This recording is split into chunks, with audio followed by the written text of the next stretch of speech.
The bell's ringing. Hello, everybody. I call to order the city council meeting, the last planned meeting for the year, December 16th, 2023. Please stand me and join in the Pledge of Allegiance.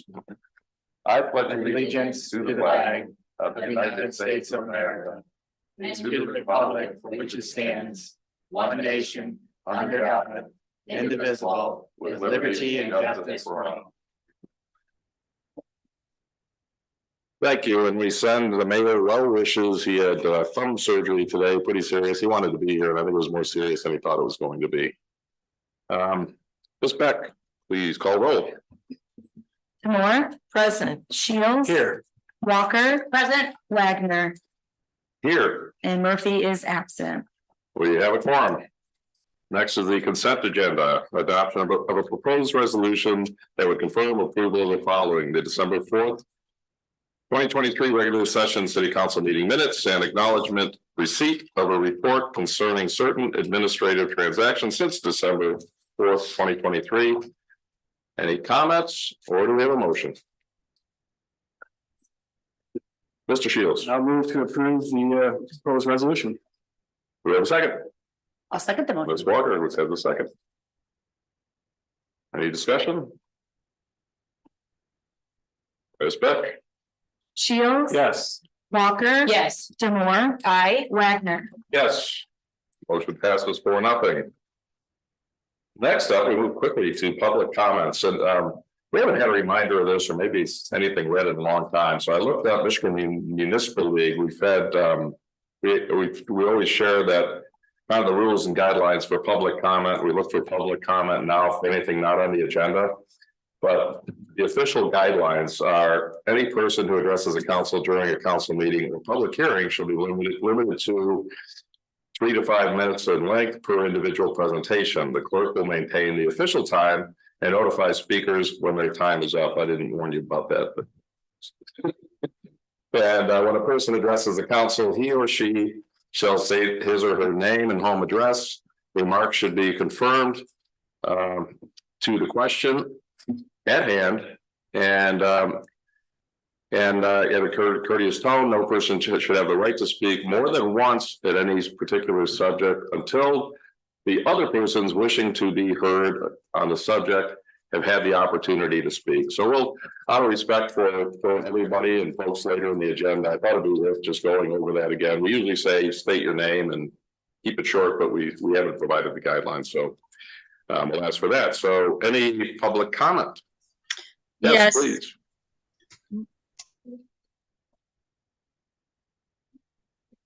My name is Mallory Powell. My husband, John, and I own the property located at 215 West Mitchell Street, Zone B3. My prepared comments are in reference to the 12-4 vote on amendments 793 and 794, the amended ordinance and zoning for short-term rentals. These amendments jeopardize all that my husband and I have worked our entire adult lives for.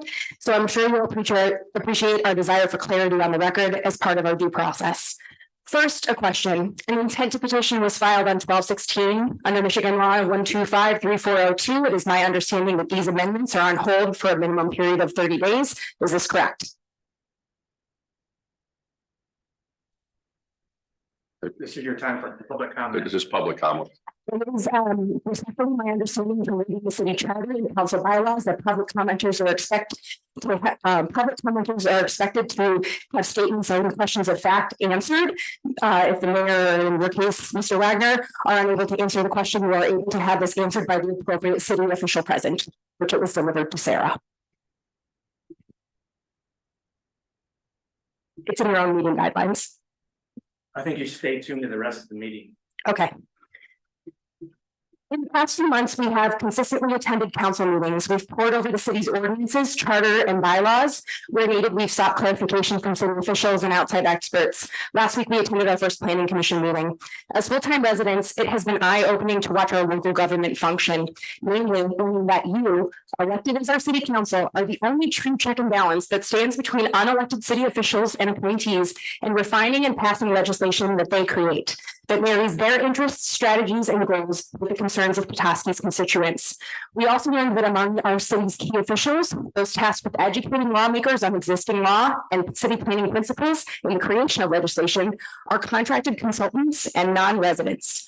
While we recognize a labor shortage exists, it is nonetheless a conflict of interest. It is of material consequence that legislation and frankly, the planned direction of the city is informed primarily and at its most fundamental level by a non-resident contractor.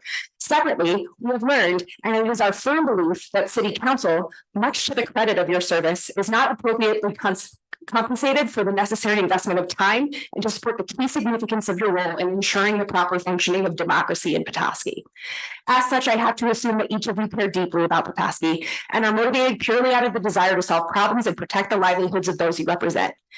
And you have shown that you invest significantly, despite your role limitations and the opportunity cost of your time, despite other careers and vibrant personal and family lives. It is clear that you do as much as possible to educate yourselves on the issues at hand. And when that is not sufficient, you have not been shy in limiting those limitations. So when necessary, you seek additional context from experts within the city in order to perform your duties, equipped with what you believe is correct information in order to make consequential decisions. For these reasons, I have to assume that you would be concerned if the legal framework that supports legislation before you was generalized to the point where it was entirely misrepresented, especially when those misrepresentations led to passing amendments that are antithetical to their own intent and also the broader intent of the affected zones in several of the most pressing issues facing Petoskey. And so I would be remiss not to call into question the legitimacy of last week's vote on 793 and 794, and to implore you to revisit stances on key points, make necessary edits based on the facts, and bring them to a new and legitimate vote.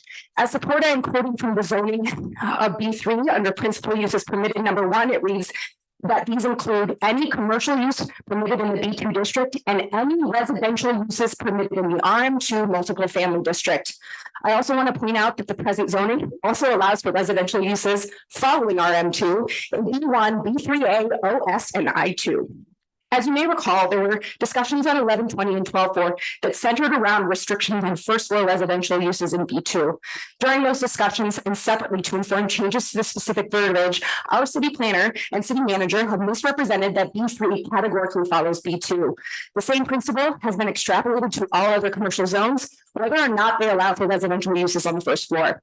This key information that underpinned the verbiage change and the vote is fundamentally untrue. Prior to 12.4, city officials had maintained that short-term rentals are a residential use.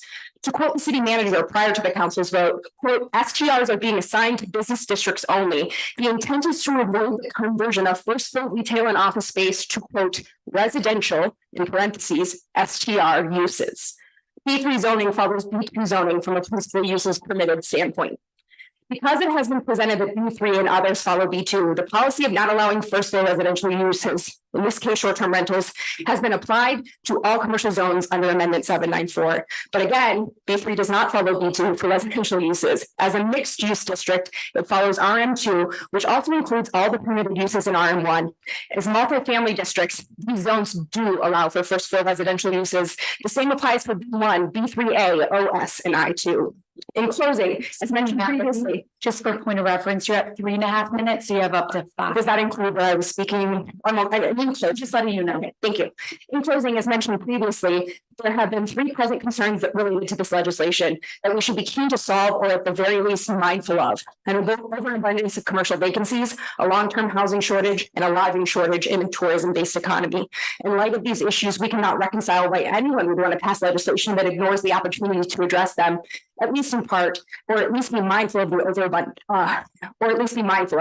overabundance of commercial vacancy, a long-term housing shortage, and a lodging shortage in a tourism-based economy. In light of these issues, along the same vein, at least in part concurrently, by at the very least considering mixed-use districts as the appropriate home for short-term rentals. Along the same vein, it is impossible to comprehend why anyone would want to represent publicly to constituents that residential uses are not allowed in zones where we might also have an opportunity to convert commercial vacancies into long-term housing. This is fundamentally in context with the outline in conflict with the outlining intent of 793 and 794. This is all to say that this doesn't have to be contentious. It doesn't have to be the city versus STRs. It doesn't have to be STRs versus long-term housing. These issues are not mutually exclusive. And even with the adoption of stricter regulations under Amendment 793 and 794, it is possible to find a middle ground by identifying zones where STRs are appropriate, where they benefit Petoskey, rather than contributing to other problems or threatening our residential neighborhoods. And it's in that spirit that I hope you will respond with discussion for much needed clarity. It is imperative that we consider the necessary adjustments based on the larger zoning ordinances and bring 793 and 794 to the floor for a legitimate vote that balances the goals of the city with the law and their own intent. Thank you. Thank you. Additional comment? This is Kathy Bickford. Can you hear me? Oh, she can go. We have one on the floor. That's okay. It's your name and address, please. John Powell, 215 West Mitchell, Zone B3. The other night, we attended a planning commission meeting, and we watched as a gentleman had a very cordial back and forth with the committee. I understand based off of your response to my wife that you may not answer our question. I think it's a highly material question. It is a simple question. It's a question that anyone making consequential decisions on zoning in the city should be able to answer with a simple yes or no. And I think it is a question that demands hyper clarity. Are first floor residential uses permitted in B3? I was intending to ask the mayor. I'll ask the entire council. I'll ask Mr. Murphy specifically. Are first floor residential uses permitted in B3? It's a question that we'll address later. Okay, well, while I accept your denial to answer it now, I will say that on 12/4, moments before the passing of ordinance 794, the mayor said, in response to a conversation with Mr. Shields on the topic of affordable housing, Mr. Shields says, is there also a concern that those are long-term housing options? Is that a potential concern? Is that a potential concern? If we allow for first floor to be short-term rental, some of those could be long-term housing. And let's say the first floor, it's retail, but it could also be long-term housing. Is that correct? Emphatically, the mayor responded no. John, our zoning expert, emphatically responded no. The mayor followed with no. John followed with no. That's currently not allowed in. Mr. Shields interjected. I know that's not allowed in B2, but same in B3. John, yes. The mayor, B2, B3, and the central business district. In fact, as my wife has just displayed, that's not true. B3 follows RM2 for residential uses. It's even larger than that though. B1, B3A, office service, the general industrial district, all follow RM2 for residential uses. We're having conversations about affordable housing that are essential to this city, saying that RM2 does not apply to any of these districts. And to be frank, the adoption of the STR ordinance was passed on the back of those statements. In closing, I hope the city council rights a wrong here. I'm optimistic that that's occurring, and I will be defending my basic property rights regardless. Thank you. Just a point of clarification for everybody. Public comment is really for comment to council, not for a discussion and not a back and forth. We have public hearings for those things. So I just We tried hearings. We brought up the same points. Thank you. Any other public comment? Yeah. Oh, one online. Kathy Bickford here. Can you hear me? Yes. Yes, Kathleen. Okay. Bickford. Okay. Name and address, Yes, please. yes. Kathleen Bickford, 319 Grove Street. Is there anything else that you needed from me? No. That's good enough. All That's right. good. I have some concerns about the Airbnb next to me. I forgot to bring it up the last time I spoke. I did have to call the authorities on the 2nd of September due to loud noise. I have on the back of the officer's card, it was 10:05 in the evening. The following weekend, when the 9th of September, I had one more 12 out of 3 to finish. Dogs were taken care of. I was snugged in, started to read. It was 8:45. People next door that are visiting came up, loud voices, slamming car doors. My dog started barking, wouldn't stop barking. I get up to look. I hear my fence open up, clang, clang. The long bar that goes over. A woman has entered my backyard. I said, ma'am, you're trespassing. Please leave my property. And then I went out of the house, and I didn't want to because I was, not dressed for running outside. I told her to not come on my property again. They acted as if I was imposing upon them. I have a concern about, it's 30 days is the maximum for short-term rental. I believe that's what the ordinance is. Right now, there are people there, and I think my son agrees that they've been there off and on since the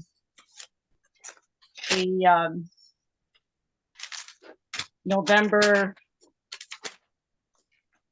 17th. 7 people arrived. You're only supposed to have 6. You're not supposed to have any unregistered guests if it's an Airbnb. That's their policy. I will be emailing the council on something that my son and I saw that I'm not positive. We think we saw something of danger. So it was vacant on the weekend of the open house downtown. The people left, and my son thinks it's the same people that came back. If that's the case, I think they're at 31 days. They came in on the 17th of November. They left, I believe, on the 1st of December, could have been the 30th of November. Then they returned, I believe it was on December. It was either the 3rd or the 4th. And so I have concerns about people staying there over the length of the 30 days for short-term rental. And there's no car there. People are coming and going. People are visiting from Petoskey because someone parked in front of my house, and I called the police, and the officer was very kind, and he told the guy, you should know this is on the application process, and the person moved their car in front of the Patulos where it belonged instead in front of my house. So the parking issue still continues to be contentious.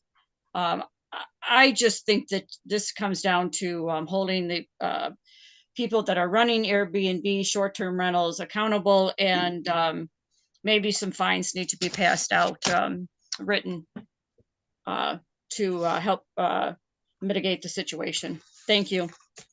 Thank you. Other public comment?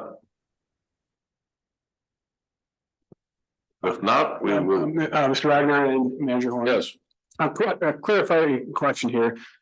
If I received right before the meeting, email from a public comment, how should I handle that? Is that something I could read, summarize here, or should I try to encourage this resident to, maybe for next time, submit it before council? It's really up to you. I don't have a problem reading it. Okay. I'll do that real quick. Thanks, Derek. Nancy Dwan. I am not finding the address here. Pearl. Yeah, yeah, Let's go for 419 for all. we'll find that, look that up.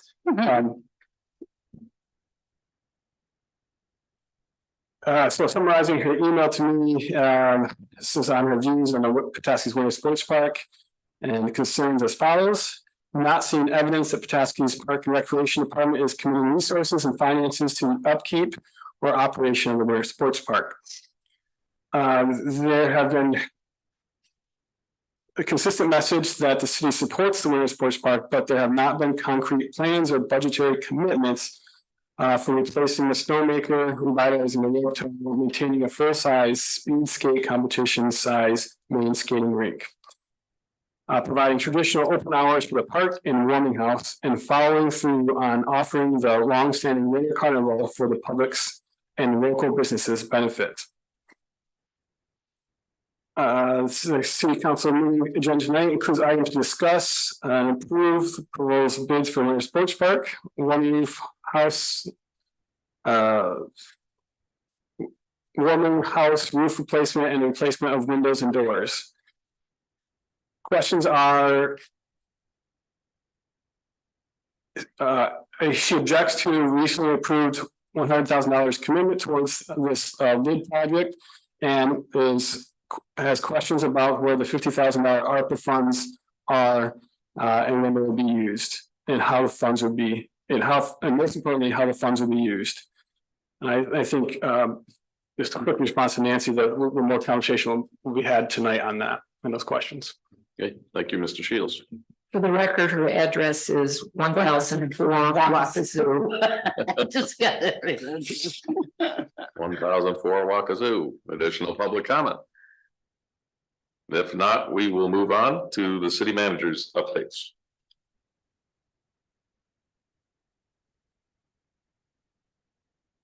City manager one. You. Want to update you on some staff, December birthdays and work anniversaries for the month of December. For December, we have John Tompkins, Parks and Rec, Bob Nichols, Public Works, Mary Prentera, Library, Scott Wozniak, Public Safety, and Tyler Hart, Parks and Rec, all celebrating December birthdays. Work anniversaries for the month of December: Ed Smith, Parks and Rec, 27 years. Larry Donovan, Public Safety, 22 years. And Terry Barrett, Public Works, 22 years this month. So congratulations to each of them. As well, congratulations on 2 new public safety officers that were sworn in last week. To your left in the center, very center of the photo, is PSO Spencer Taylor, and to his right, to your right, is PSO Dallas Gibbons. Both went through the academy, graduating, and were sworn in by the city clerk last week. So they're going through their field training currently. So we're excited to add them to our department. Also coming up, announcement wise, as hopefully you know, the Cricket Tree Arts Center annually, I don't know how long this has been going on, their New Year celebration, family centered event, kind of mimicking what goes on in New York City. However, being that it's family, the ball will drop at 9 p.m. That's right.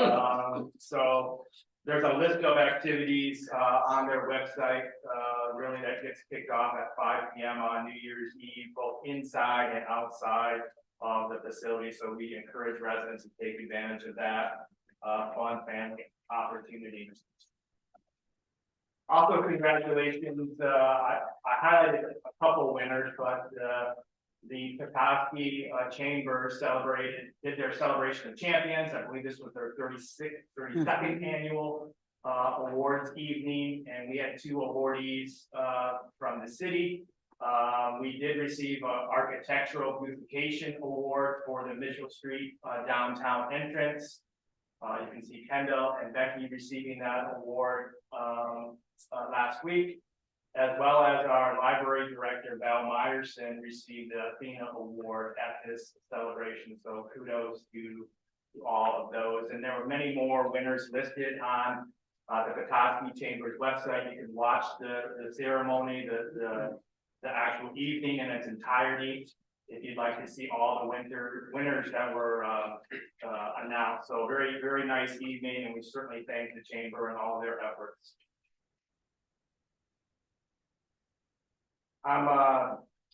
The mayor asked me to announce the winners. This is kind of his contest that he's kind of pushed forward and really highlighted the opportunity for our residents to get involved in the Christmas spirit, if you will. These are the 2023 Holiday Light Contest winners. On the 15th and 16th of December, this past weekend, we had a group of volunteers that drove around the city. And these are the list of winners that were conveyed to me by the mayor, and he asked me to read these awardees tonight. So Best of Show is 706 Caramel Court. That's a $100 Duffy's Garage and Grill gift certificate. Best Use of Lights, 1033 Hill Street. That's a $100 Simon's General Store, Mission Street Pub gift certificate. Best Use of Space, 1205 Walkazoo. That's a $100 Southwoods Pub and Grill gift certificate. Best Outdoor Christmas Tree, that's 818 East Lake Street. That's a $100 Tequila Bar and Grill gift certificate. Best Traditional Holiday Display, 804 Michigan Street. That's a $100 Julian Tomatoes gift certificate. The Griswold House Award. That is 105. Little lights aren't. It does look so good. $100 JW Fillmore's Restaurant gift certificate. All right. And the best decorated for 2023, 204 State Street. That's a $100 Wine Guys Restaurant Group. So thank you all of the participants. Thank you for the donations to our wonderful restaurants and places of business in town. Certainly appreciate their support. I look forward to the next year's contest. Any questions for me? Be happy to answer at this time. On the Christmas tree, December 31st, about 5 to 9, and only looking for volunteers. That's plan to volunteers 5 to 9. It's easy to do. And sorry, 5 to 9 on December 31st, looking for volunteers. I think it's on the Quicker Tree Art Center website. Yeah, they have a sign up genius survey. You can sign up for certain slots. You don't have to sign up for the whole evening. If you want to be inside, you can certainly do that. If you'd rather be outside, you can do that as well.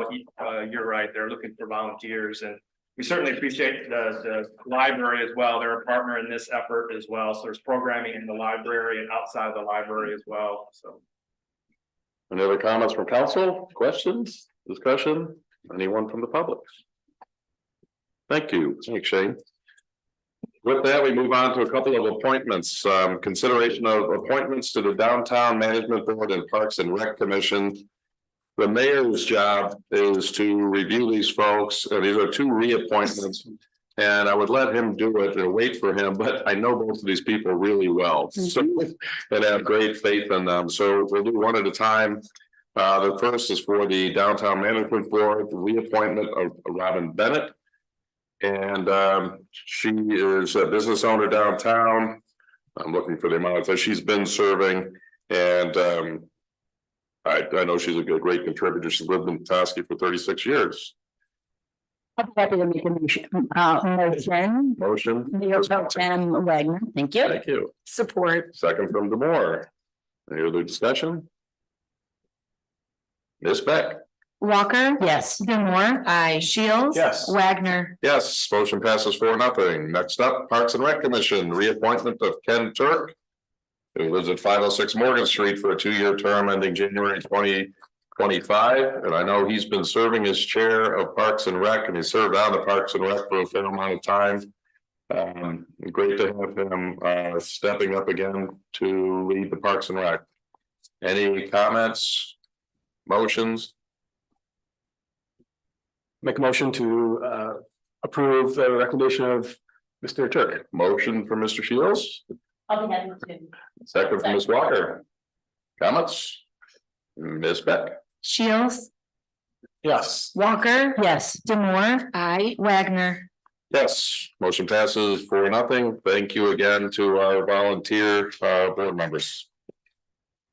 Next up, old business, adoption of a proposed resolution that would lift the moratorium on the issuance of new short-term rental licenses and or the transfer of existing short-term rental licenses adopted July 10th, 2023. Mr. Horn. Thank you. So in your packet is a resolution to lift the moratorium. Obviously, you received the packet Thursday, the packet was released Thursday. We did receive a notice of petition through the Michigan Planning and Enabling Act.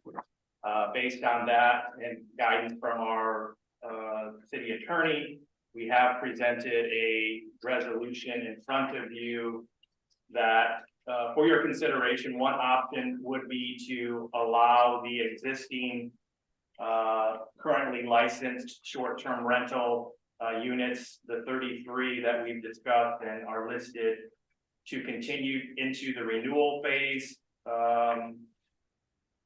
with any new short-term licenses being under the moratorium until January 22nd, 2024. At that time, we'll know where the petition is and will respond accordingly.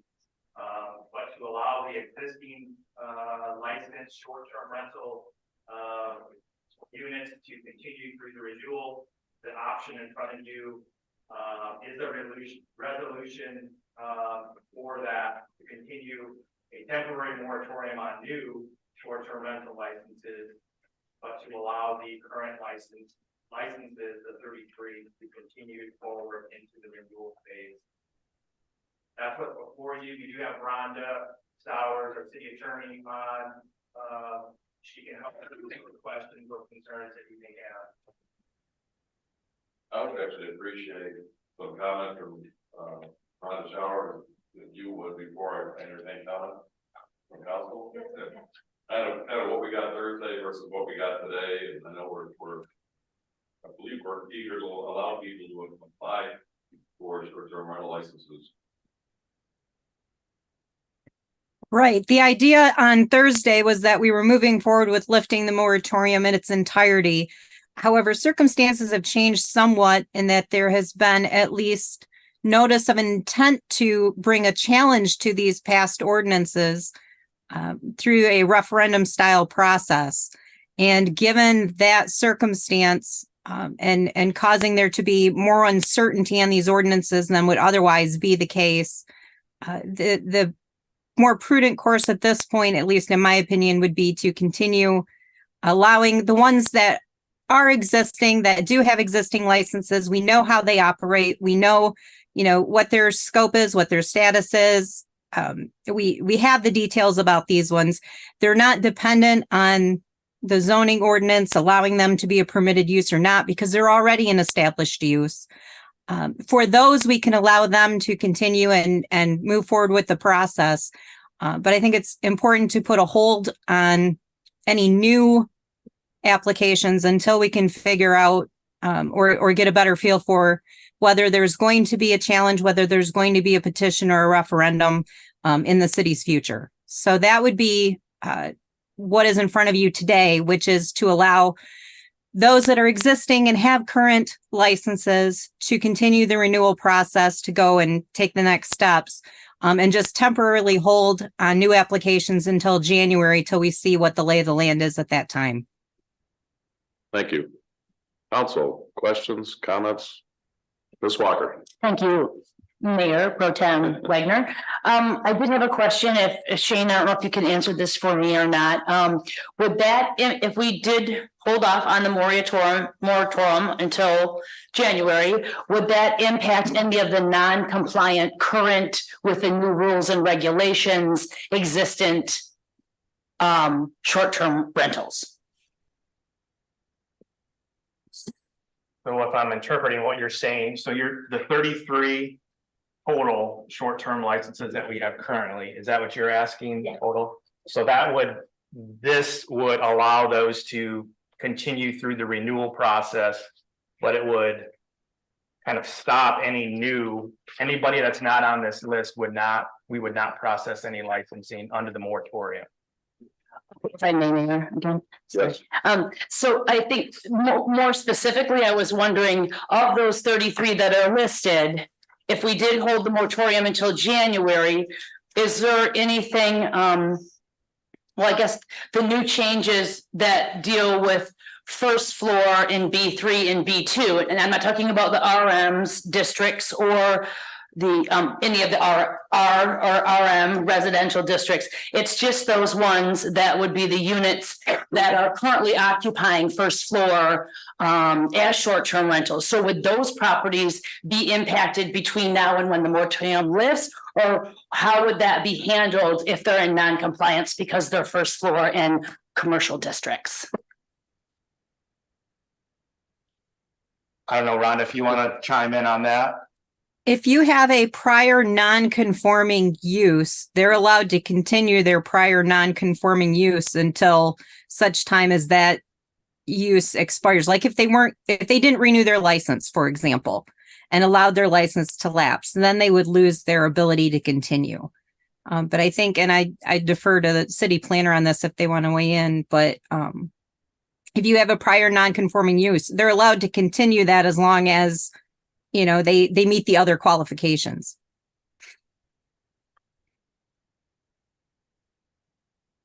I don't know if that needs any more input from our consultant or not, but I think that answers my question. Thank you. Council, other comments, questions? Council first, and then we'll go to the audience. Thank you, Mr. Wagner. So just clarifying question, the application for or the renewal process, will that follow the ordinances that were passed recently? And any of the stipulations for not disturbing the peace that were in those last ordinances, those still apply to the current owners, or does it fall back on an older ordinance for short-term rentals? That's where it gets a little tricky, but I mean, really, there's not a whole lot of difference between what was being done and what we codified. I mean, the whole idea was to codify kind of what we wanted the landscape to look like in the first place. So in terms of the renewal process, that's not really changed in that they still have to do an application. It's going to be the new style application as opposed to the old one. And Sarah and I are working through that application. It's going to be a newer style application. It's going to be, the new fees that council voted on. But the process itself is not going to be that different from what was previously done. So it's not that big of an issue as it relates to these 33 existing. Okay, thank you. And a second question is when this is resolved or we have more clarification and January, February, will the new applicants, will the city not consider new licenses until the end of 2024? Is that my misunderstanding that they'll consider new licenses as they're available? No, the city would still consider new licenses as they're available as soon as that moratorium lifts. Thank you. That's always the goal, is to put those, entities in business for the best interests of everybody. Mhm. But we need to have a clear legal landscape when we do that. Thank you, Mr. Moore. Hi, Ms. Stowers. From a legal perspective, I'm curious, are you advocating for this approach over just delaying or extending the entire moratorium? Is there a reason you're recommending this over what seems to be, in a sense, simpler to just extend the moratorium until January 22nd? I'm curious on your thoughts. Yes, there's actually two reasons for that. The first is that the 33 existing, because they are non-conforming in some respect, they have property rights that will actually expire. And it's not just a go to the next line or, okay, I got to wait a month to file my application. Their right expires.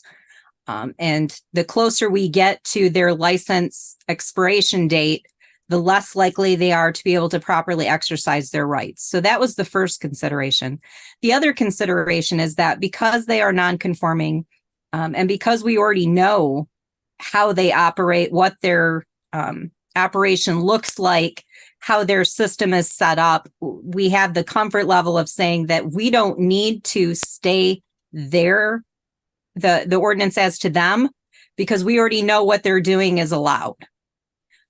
That's not going to be true with a new business. Are they in the right zoning district? Are they compliant with the zoning ordinance? Again, because we don't have a clear legal landscape, we don't have the ability to make those decisions as to new businesses yet.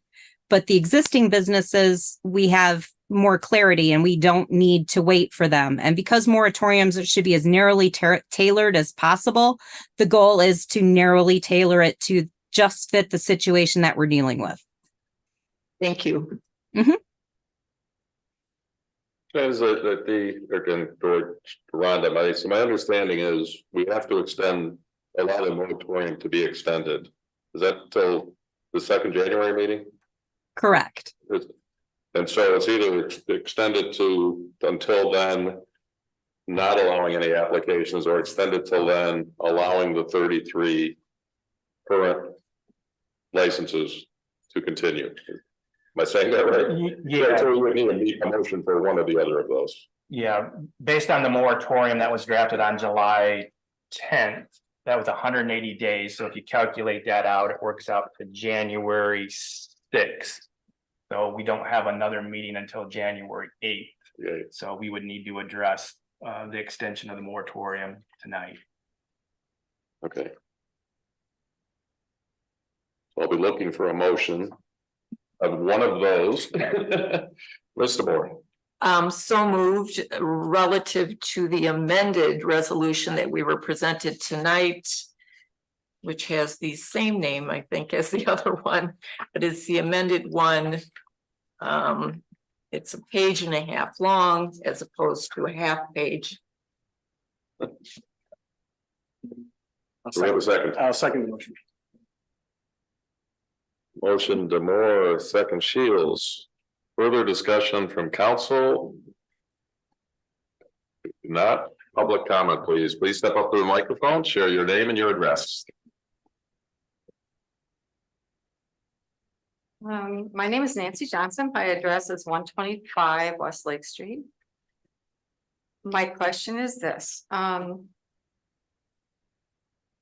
have a VRBO. I've rented it out for several years. We are licensed and inspected. Maybe the attorney can help me here. So I'm just trying to figure out, normally we renew the end of December. And then I spoke to Sarah recently and she, correct me if I'm wrong, but she mentioned that we have until March 31st, right, to rent out our place.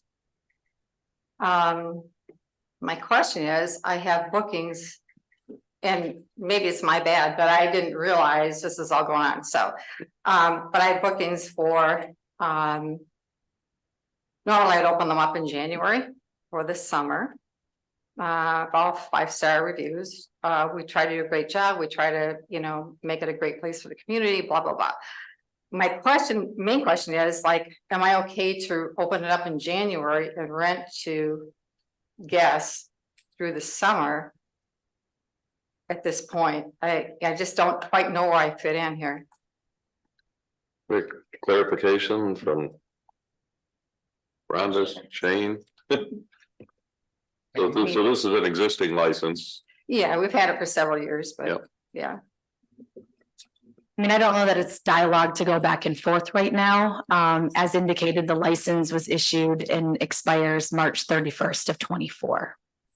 And that's different. It used to be December 31st. So my question is, I normally open it up to book for the summer. So that puts me in a kind of an awkward, and not only me, but I mean, several other people who aren't here actually, but who must be in the same position.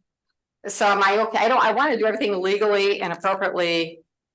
And be like, all that, but I'm just trying to figure out, can I open it up to book this summer? Or where are we? All right, then I think it's worth understanding by extending the moratorium, allowing current licenses to exist. Yeah. But if they're renting for the summers now, I mean, I want to do it when I can, for sure, in March, but we're getting, ideally you book in January for the summer. So I'm trying to figure out, like, what do I do? yeah, I mean, do we have an answer tonight or is that something? I think that's something we're gonna have to have I a mean, conversation yeah. on. I mean, this is what we're talking about tonight. Obviously, whatever you decide to do, that's your decision to. Well, to and put out in the I- future sure. without knowing how this is going to proceed. I can do that, but I don't want to do anything that's illegal, I mean, and I want to book for the summer and then come to find out for some reason, I mean, am I good to go or not? Like, I guess I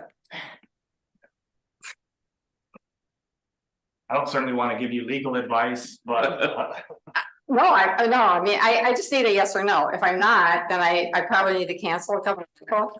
But if what you're saying is we are okay, and I'm one of, nobody, I don't know if anybody else here runs, but I'm one of 33, whatever, we're in the same position, so I'm just trying to. Does that make Yeah, sense? I think based on your question, I guess, is if council wants to proceed in this fashion, you'll have your answer here in a minute. Okay, great. Okay. Thank you. Thank you, Ms. Walker, do you have a comment? Okay, All right. I have two questions. address. Mallory Powell, 215 West Mitchell Street. Two questions. The first of which is just tactical. When you refer to the minimum of 30-day stays in order to see if this can be petitioned and brought to a referendum, what exactly is the end date? Just so we have hyper clarity. It was filed on the 16th. I just want to know if 30 days starts the day after, or which day is the day we have until to file this petition. Yeah, I don't know that we can advise, but is there any clarity from staff or?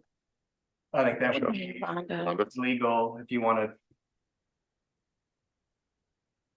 I mean, our charter and the statutes speak for themselves. I'm not here to give legal advice to residents about that issue on how to challenge city ordinances. It's state law. It's not a city ordinance or charter. This is Michigan law, MCL 1253402.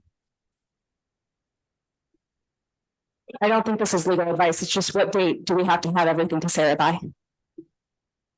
I assume Rhonda can answer that outside of tonight's meeting. Okay, and then I have one final question, just kind of germane to every question that my husband and I have asked here tonight. Can somebody help us reconcile for example, why this last resident was able to have a back and forth with council with their questions answered to simple yes or no zoning questions that are highly material to the law, why we can't have those answered? And if so, can my husband come back up and ask his questions, which are yes or no zoning questions? They are not legal advice to our specific application. They're zoning questions. That's public comment. The answer is no. But in this, if we have answers, we will certainly take questions. Respectfully, in your own meeting guidelines and the city's charter, in the bylaws of city council, material questions of fact you are required to answer. If you are unable, Mayor Pro Tempore, unable to answer, you're able to direct them to the appropriate city official, which would be Sarah or Shane. But we are owed an answer to those questions. And I cannot understand why we are the only ones who will not get an answer to those questions.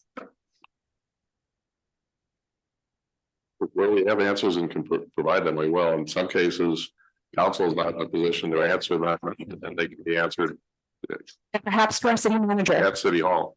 are residential uses allowed on the first floor in zone B3?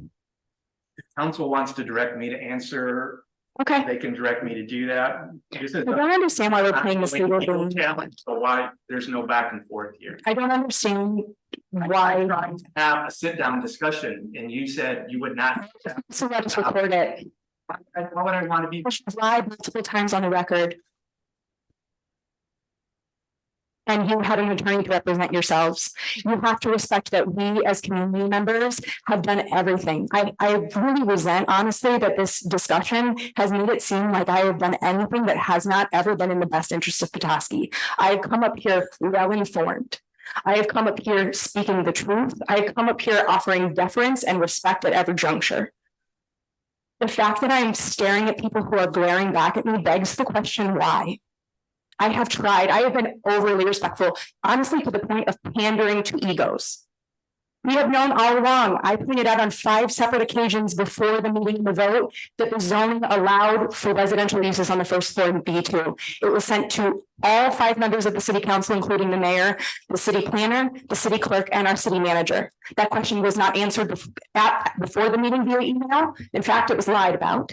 And then when I went up to Shane, showing an email that we had from our pre-purchase contingency that said that we could convert the first floor to a residential use for the purposes of an STR, Shane said, I think you need to wait because that will be answered by our zoning experts. It was never answered. My questions are never answered. In fact, if you review the record of all of the last meetings, I am pretty much the only constituent that never has their questions answered. And I would posit that you guys are overly respectful and deferential to people who will come up here and say, you bought a residential property without checking with the city first, when that's not true. Let someone who just really bought a residential property go on for several minutes at a time. The lady who was complaining about the short-term rental that was in a residential neighborhood next to her went on for longer than 3.5 minutes and didn't have anyone interrupt her and change and interrupt their train of thought, which clearly I was nervous and trying to get my stuff in and repeated myself. Okay, now I have to cut it off. I'm sorry. And I'll let Ms. Walker talk, but now we're getting away from the moratorium we're voting on. We asked this in the appropriate debate. Our questions were ignored. In fact, I raised several salient points and we immediately went to the vote. Ms. Walker. Thank you, Mayor Pro Tem, Mr. Wagner.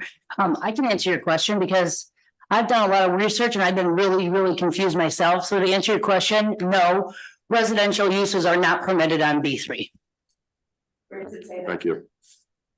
In the 15 different versions that I've researched over the weekend. I'm sorry. Now we can't have a discussion from the It seat. does say in your bylaws that we can answer once. I mean, I read them. The very first permissible permitted use, for which my understanding is the most over encompassing, says that RM to all residential uses. So that means that there can be a residential use. We don't follow commercial uses of B2. We follow residential uses. A multifamily unit can have a residential use on the first floor. Okay.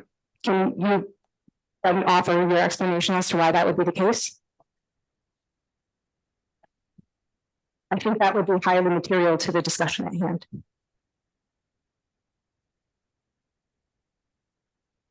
So just so we're not in a position to have that discussion. Okay. Because in part because it's now a legal matter and a petition was filed. John Powell. 215 West Mitchell Street. I have in my hands the city ordinance, B3 zoning. May I present it to council? I printed this off of the Petoskey City zoning website. May I present it to council? So you can see with your eyes what I am going to read again. Any commercial uses permitted in the B2 district and a basic reading of the word and any residential uses permitted in RM2 multiple family district. May I present this to council? It's not mundane to this topic, so I would ask not. It's not mundane to this topic. To extending the moratorium. We're talking about extending the moratorium. Not talking about the zoning. You're talking about non-conforming uses right now? Also, Oh, I'm sorry. that was a display of democracy. It was a portrait of democracy right now. A nice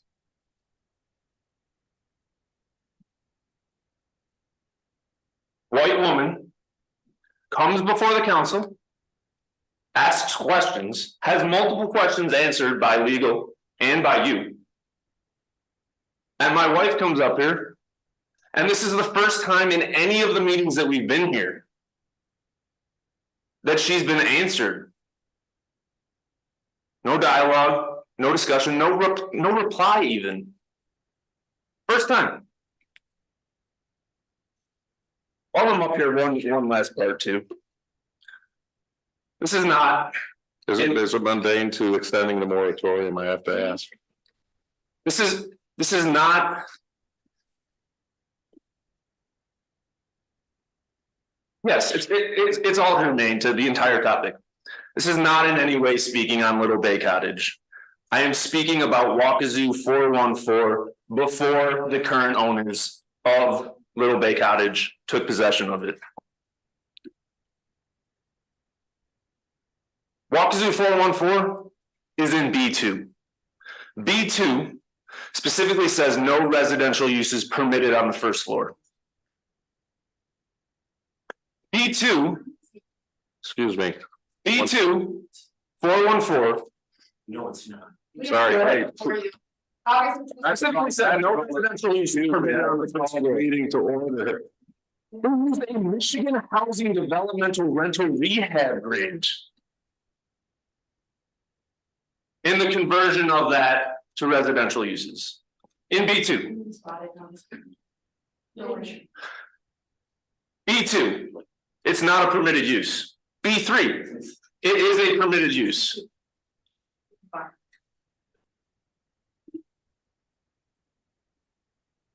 Hang on a sec. Hang on a sec. For clarity, 414 Waukezu will be true. We know this because we almost Thank purchased you. it in August of 2020. Thank you. I read the protocol. It's one person at a time. And then we allow people to come back up. You're allowing residents to attack other residents now? Speaking from, excuse me. That's out of line. Are there other comments? Yeah, one online.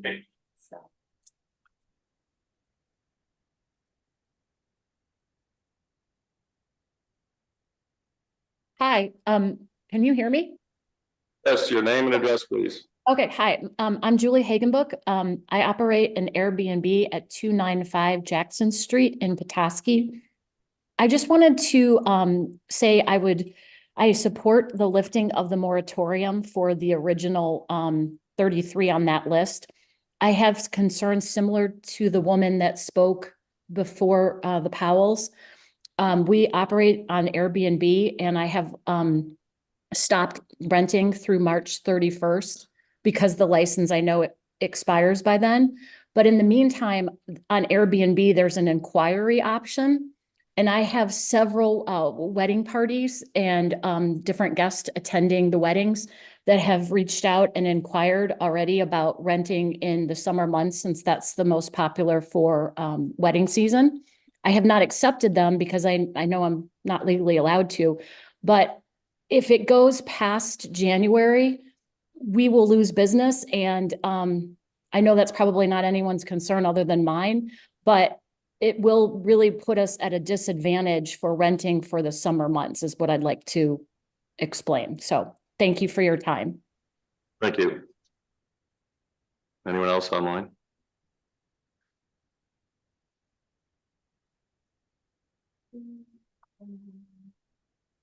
Yeah.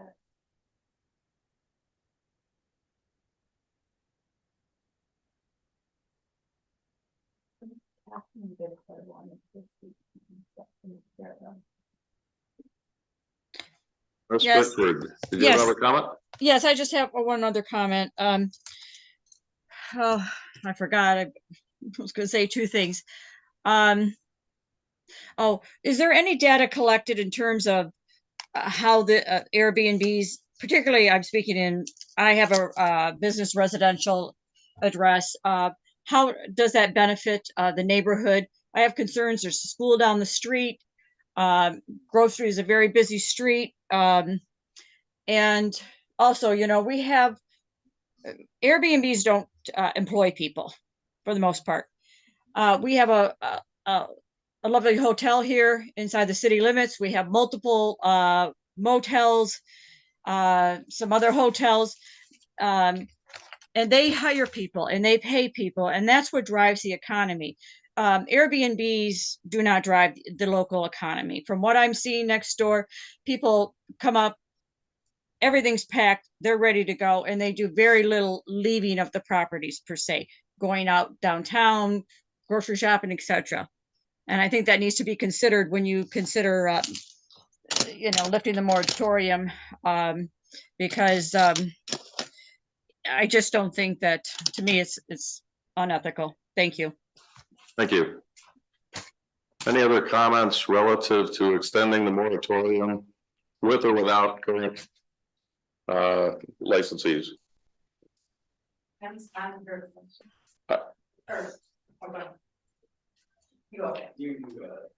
Whoever could come to the microphone, name and address.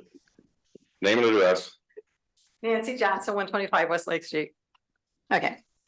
I wish as a community that we could have a reasonable conversation, both sides, at a table, whatever, about Airbnbs and VRBOs and whatever,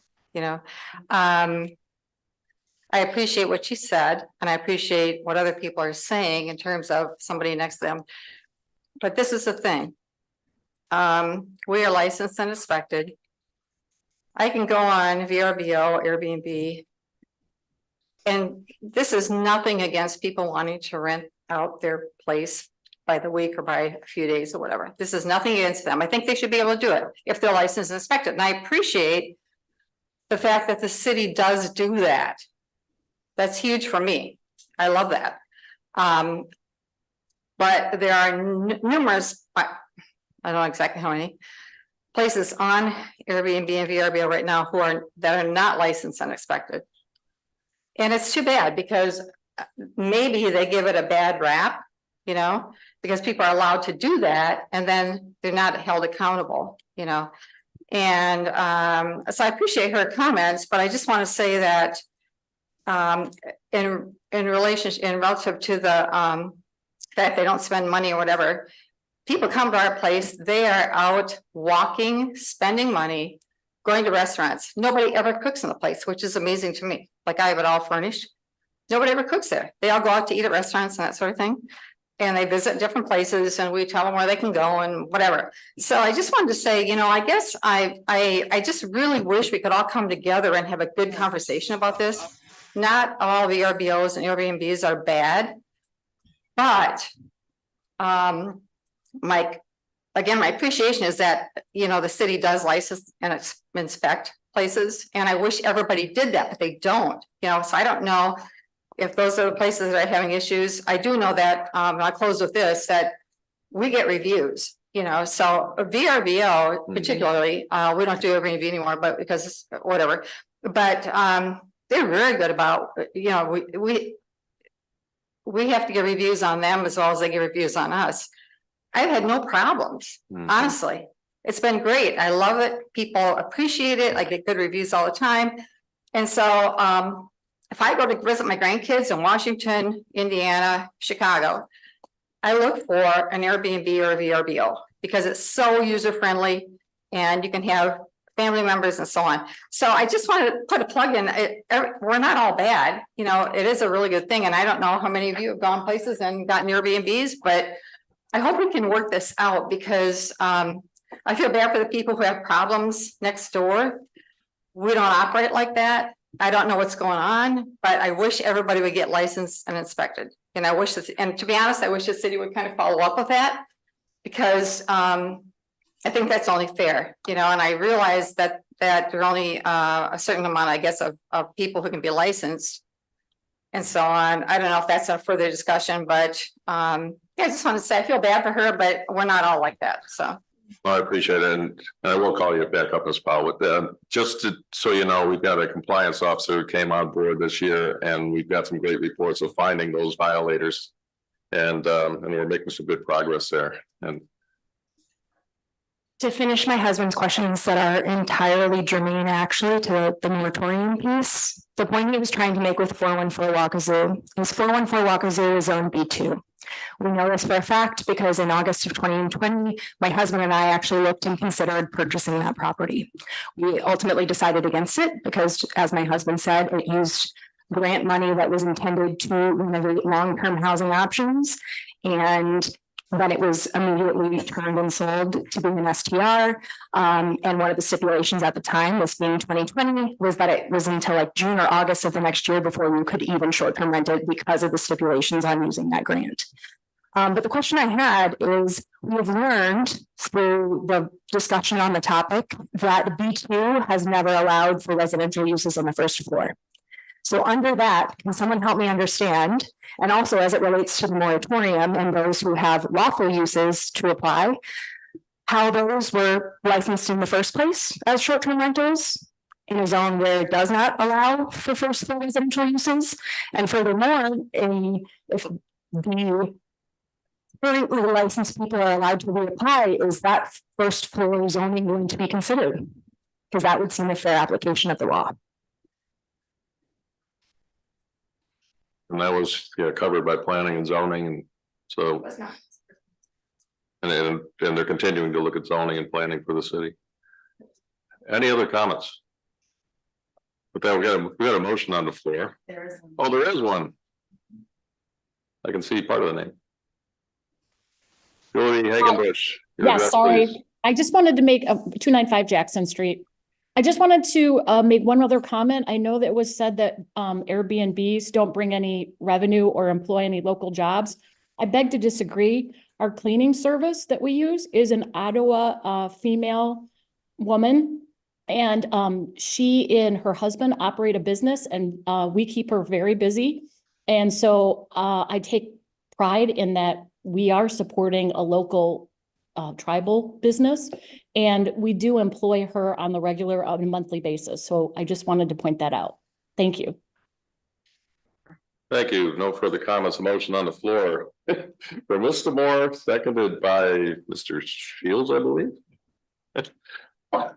Is to extend the moratorium, allowing current licensees to move forward. Maybe say this back. Did you restate it?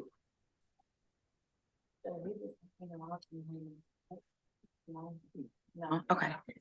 So I have a motion by Moore, supported by Shields, to adopt the resolution that was amended from your packet, what was provided this evening, which basically allows for the 33 existing license holders to move forward in applying for a 2024 license under the new regulations, fee, application, etc., and a moratorium for any new interested STRs until January 22nd of 2024. Thank you. Correct. That's all right. Perfect. Thank you, please take roll. So Demore. Aye. Shields. Yes. Walker. Aye. Wagner. Yes. Motion passes 4-0. Next up is adoption of a proposed resolution that would adopt limits to the number of short-term rental licenses for 2024 and 2025 license years, which I believe we cannot do tonight. Mr. Horn. No, and Ronnie, you can correct me if I'm wrong, but I think we can have a discussion. We can set it if you so desire. If you'd rather not do that tonight, that's your consideration as well. At least that would give staff some guidance as far as are we on the right track from a number, or do we need to kind of rethink kind of the thought process here? But I don't think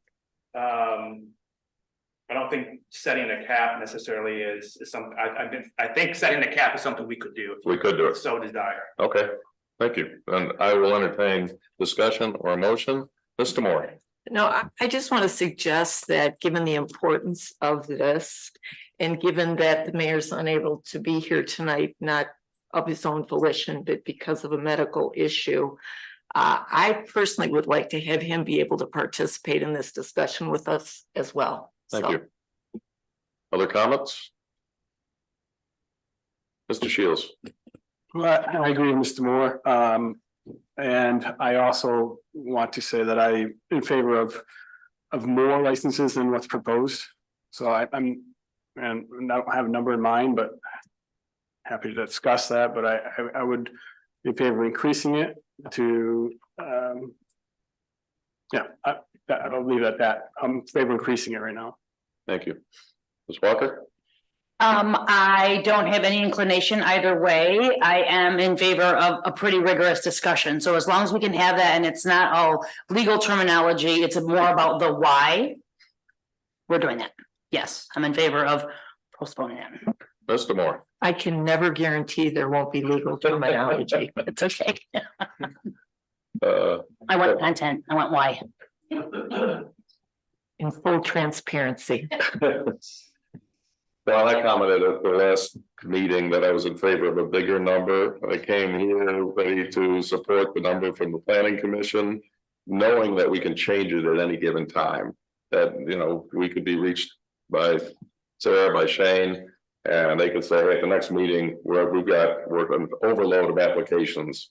We could have that discussion, but with the mayor not here, I'm also in favor of tabling this until he can be here.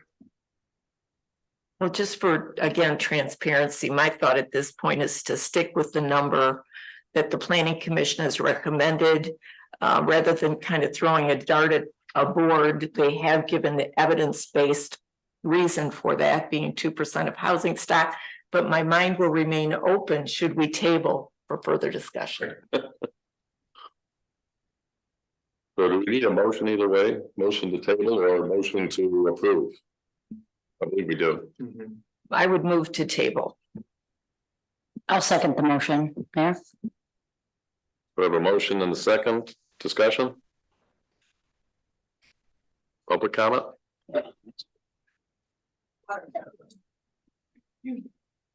I have a question just about the 2% of housing stock. How is that number considered when we were considering that anyone who would be applying for short-term rentals moving forward is in a commercial building? And many of these buildings may not already be housing that is offered long-term. We're talking about a separate universe. I'm not sure we have an answer. Any answer from staff? Shane? Well, that is a question I would love for when we have this discussion When again. we have the discussion. I would love to have that. Okay, I think that would be a great thing to consider when you set the number. Thank you. Thank you. Other comments? The one online, I see the chat. Sarah?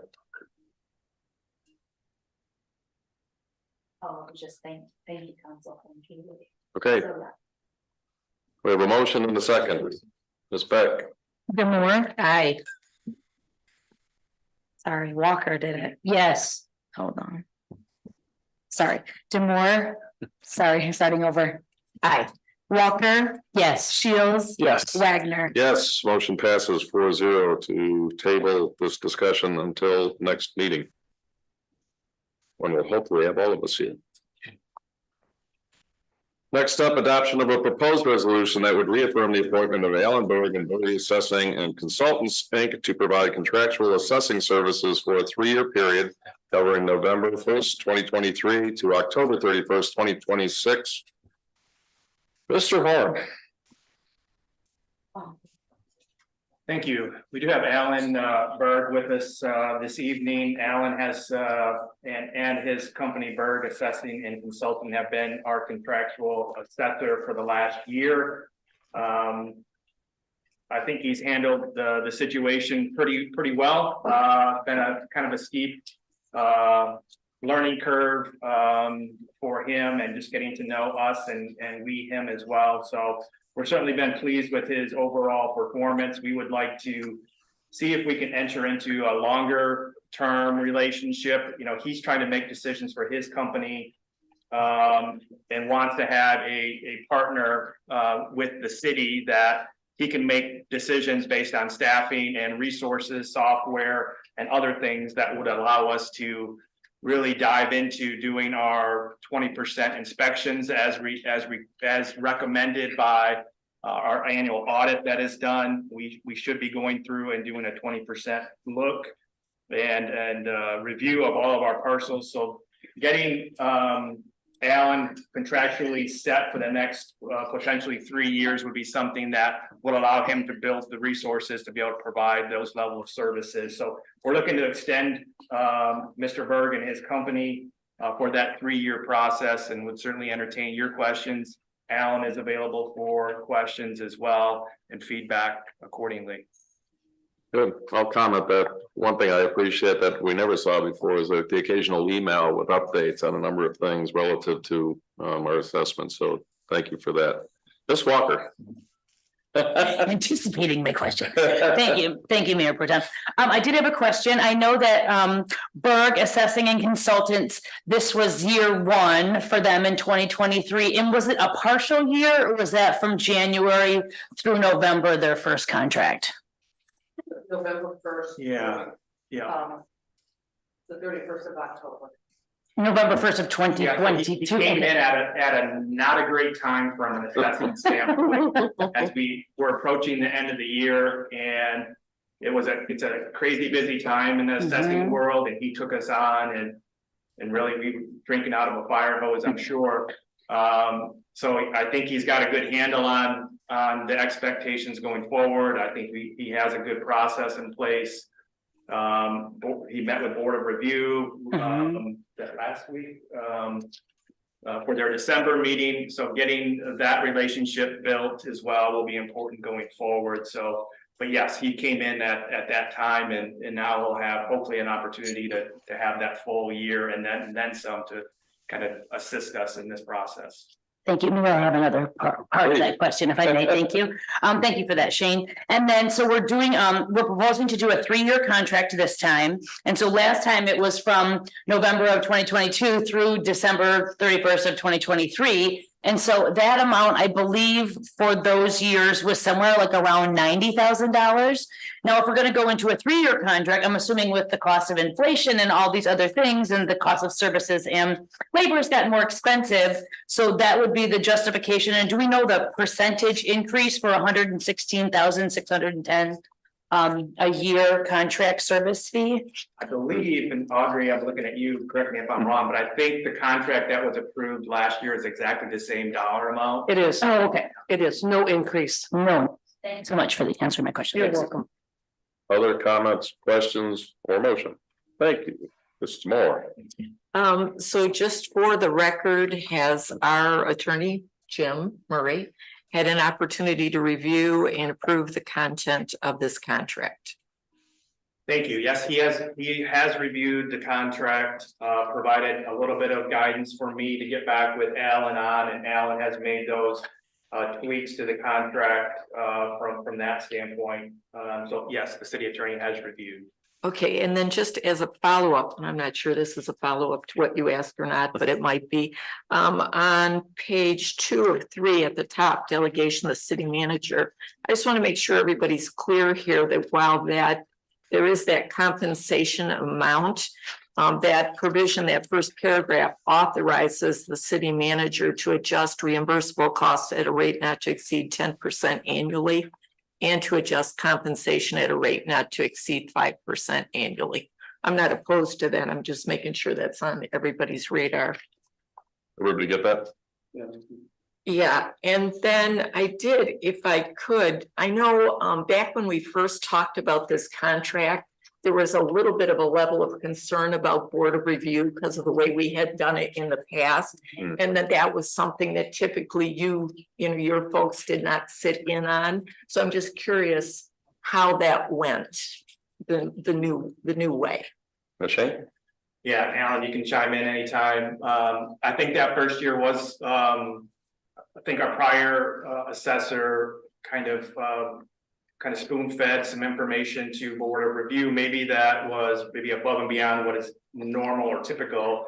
So I think and this was a 1-year contract, so Alan already had commitments in place. This is November, so he already had commitments for March Board of Review in place. So if we can get this contract executed, I think going forward, he'll prioritize or have us scheduled for the board of review, so he is available as a resource. But I think, and Alan, I don't want to put words in your mouth, but it's really not the assessor's,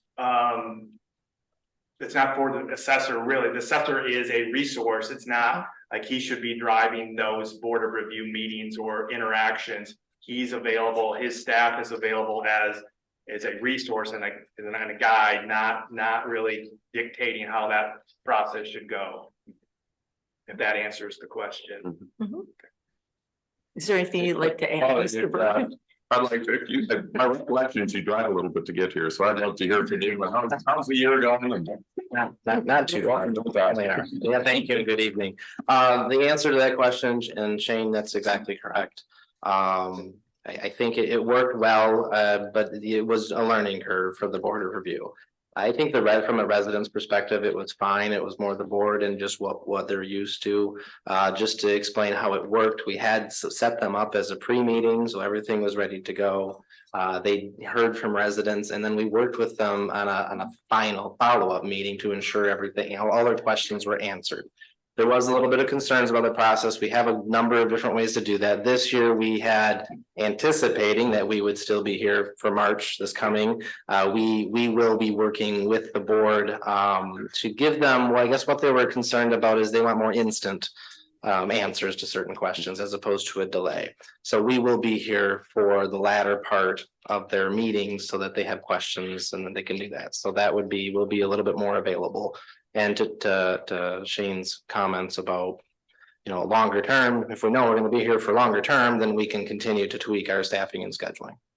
So it worked well. Everything it's pretty light for business, but everything seemed to work well. And I think it was, again, a learning curve for everybody for the first year. Council, other questions or comments while we have Mr. Byrd? Yeah, I just want to echo the Mayor Pro Tem's comments about your emails. Those were really valuable.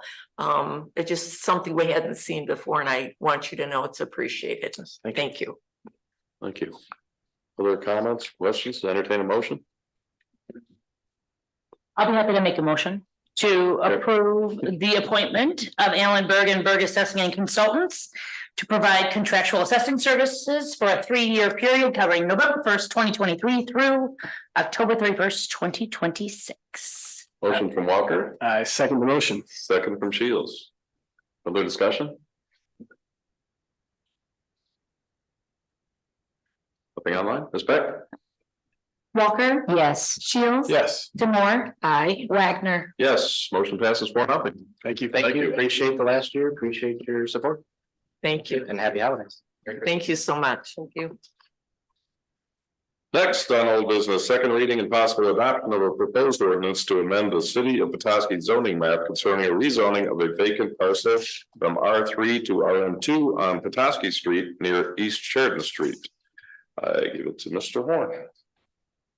Thank you. So this is second reading and possible adoption. We talked about this with our contractual planner last meeting. I don't really have anything further to add tonight, so would entertain any questions and possible adoption.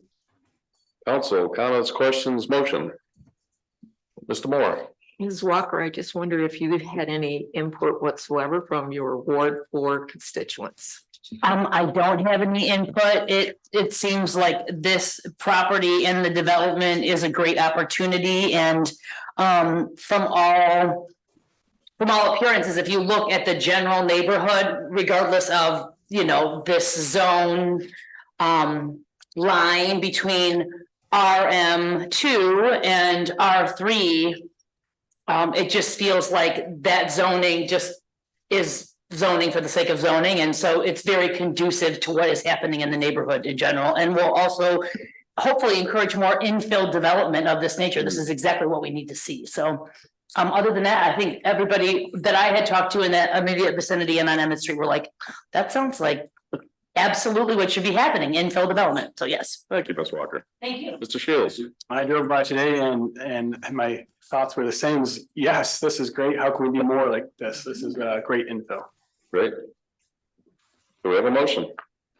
Mr. Shields. So moved. Do we have a second?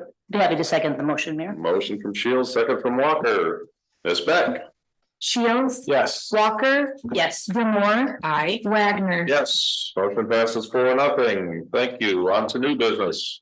Adoption of a proposed resolution that would authorize final amendments to the city's 2023 annual budget.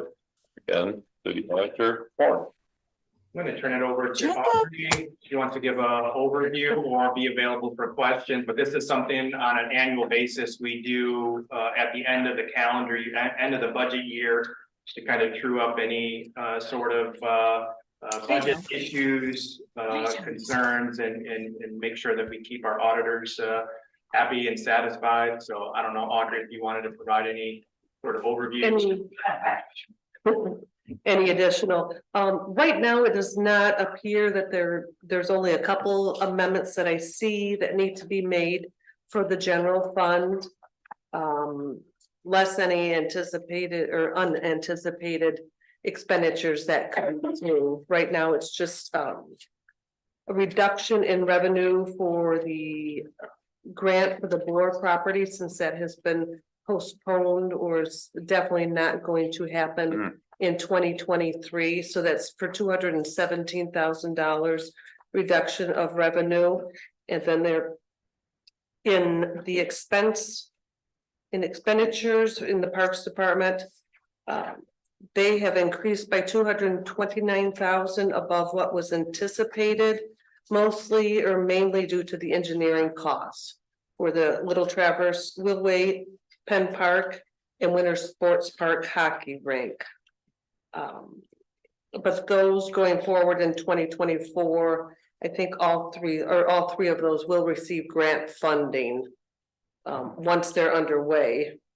And then there are decreases in capital outlay because of the Winter Sports Park renovations and the Bloor property purchase not occurring in 2023. With the Winter Sports Park, originally there was, I think, 200,000 anticipated for the windows and the roof. That did not happen in 2023 due to issues with getting bidding. And so the total decrease in the expenditures are 225,000. And then within the library, the approved budget amendments that went through the library board are a decrease of wages of $50,000. And that's due to a full-time employee that now they contract out for cleaning and maintenance services. As well as, so those almost wash the 50 decrease in wages, 50 increase with capital services. And there was about 20,000 more in consulting services, engineering, architectural services that were not expected at the beginning of the budgeting period. And then capital outlay for $715,000, and that was due to just expenses that were much higher than they thought when they were doing the budget in summer of 2022 for the 2023 budget year. So that's all I have. If you have any other questions. Thank you, Ms. Black. Comments, questions, motion, Ms. Walker. I have questions. Thank you, Mayor. So for this first one in the expenditures for the acquisition of the Bloor property, was this a proposal for a second parcel adjacent to Skyline? Is that what this proposal was? Yeah, we can have that update when Kendall comes up Okay. for his Winter Sports Park items, but we are running into a challenge with that potential purchase. We've had it appraised. We have 3 comparables. The state has provided some potential grant funds. The owner has come back with a ask that is well above the grant, so we need to have that discussion as a body on how to proceed at some point. We're from a staff standpoint, we're kind of at a standstill based on the request of the owner. We know what the budget is, we know what the comparables are. Those had to be approved by the state, which they were, the comparables, the appraisals. Now the owner is coming back with a ask that is well above that based on market changes. And we're just not at a point where we're ready to proceed unless so authorized, but we can have that discussion at another meeting, add it to an agenda item. Kendall and I can walk through that with Jim Murray as well. But yes, that's why that did not proceed. Thank you. If I could just have a clarification, so this would be a second parcel, correct? Because the city already acquired a first parcel, and this would be adjacent to the Skyline property, and it was acquired from Mr. Boer, who's also a consultant for us. Yeah. Yeah. So that feels kind of inappropriate. So my second question, if I may, is about the library, but I don't know if anybody else has another question about that portion. My other question is about the library portion. My question's about the library too, so. Okay. Thank you, Mayor. So I guess I was curious about, so the decrease in wages of $50,000 was due to that their maintenance and facilities person had resigned, and then they signed a contract with a cleaning service, which was about half as more. So if it was $50,000 of wages for the full-time person, but now it's 75 for a contracted service, is that what I'm understanding? It was mainly due to, it was, I think, a wash, $50,000 for the decrease. And 50,000, it was around $50,000 for the contracted service, cleaning and consulting services. So the contract 75 is together. Yeah. Got it. Thank you. There's a lot of contracted words in there. Okay. And then my other question primarily was about how the capital outlay being budgeted for 2023, but won't fall into the 2024 budget. So that was my question was, how does this impact budget? How does this impact the budget for the library fund for 2024? This does not impact the 2024 budget at all for the library. Okay. I think next year they barely have anything in capital outlay. Yeah, they knew that this was gonna be a heavy year for them from a standpoint due to the tuck pointing and facade work on the library. They knew that this would be a pull down of their fund balance. It was a large project for them to take on. So going in 24, they are really not doing any sort of capital at the library. Okay, so the $740,000 was more than they had budgeted for the capital outlay of the project. And so that'll just come out of, I'm sorry, that'll just come out of the library fund as it is. And so that doesn't necessarily impact the 2024 budget. That would come out of 2023. Correct. Thank you. Thank you. Mr. Moore. Yeah, I'm just confirming that the increase in expenditures didn't impact fund balance.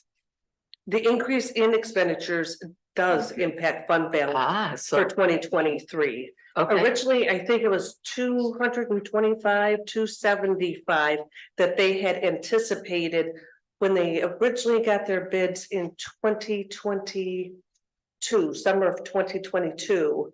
And then when they got their final bids, few months later, it was much higher, and other things had been discovered within, I think, the foundation of that whole front and the porch. Okay. So that's why there's such an increase in the capital outlay for them.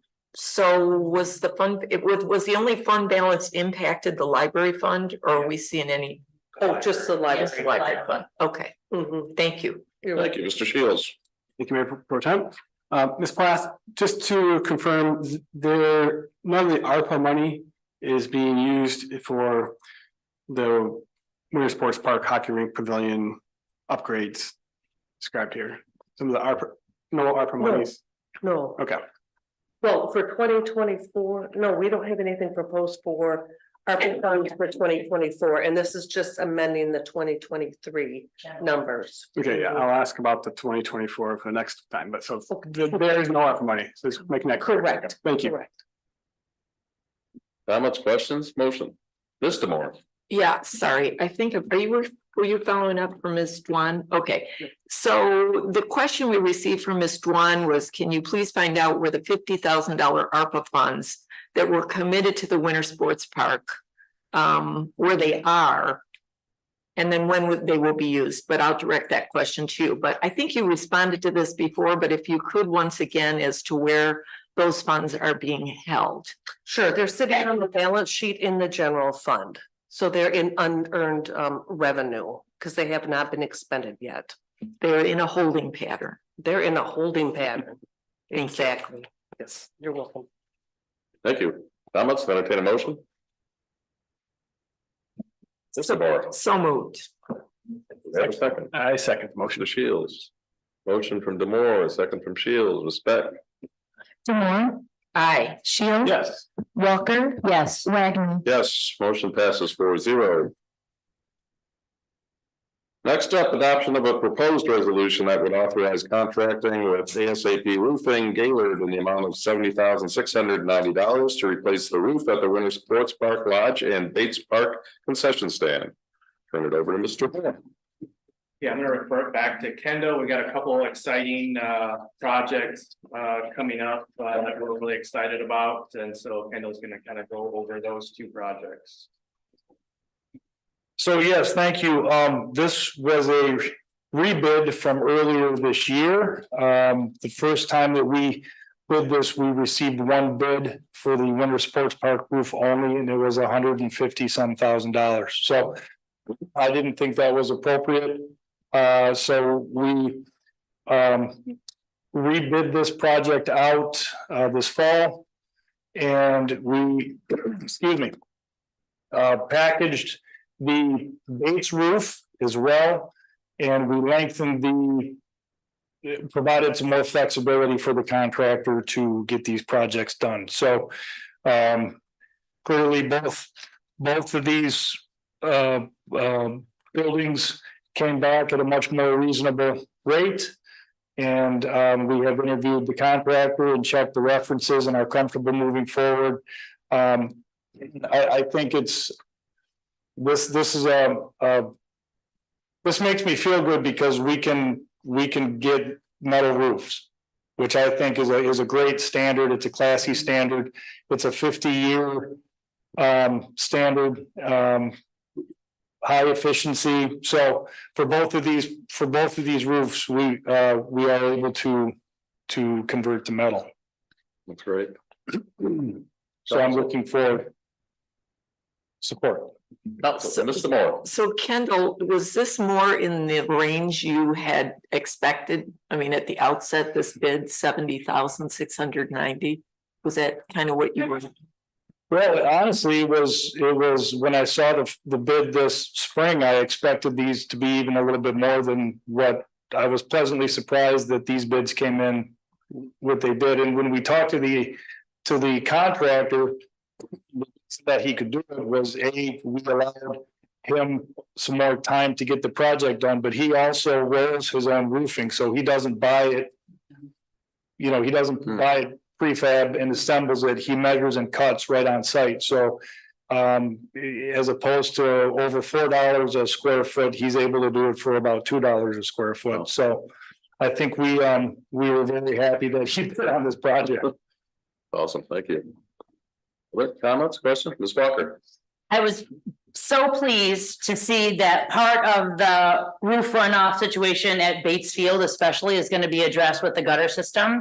Because as you know, right now, the water sheds and the dirt pulls from the side of the concession stand and it goes right down into that sewer drain right there. So I was delighted to see that those were. Yes, and I'm glad you brought that up. This does include additional gutter systems for not only Bates, which we do have a lot of water runoff problems, but also at the Winter Sports Park.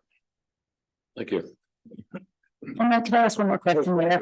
Thank you. Kendall, when you went out to bid in May and the bid was $150,000 or exceeded that, was that for an asphalt shingle roof or was this still at the same time you were wanting to spec a metal roof? We spec both, and the 150 was the metal roof. Thank you. I'll be happy to make a motion. Please. Mayor. I'll be happy to make a motion to approve the contract with ASAP Roofing of Gaylord, Michigan for roof replacement at Winter Sports Park and at Bates Park. Support. We have a motion from Ms. Walker, second from Mr. Moore. Ms. Beck.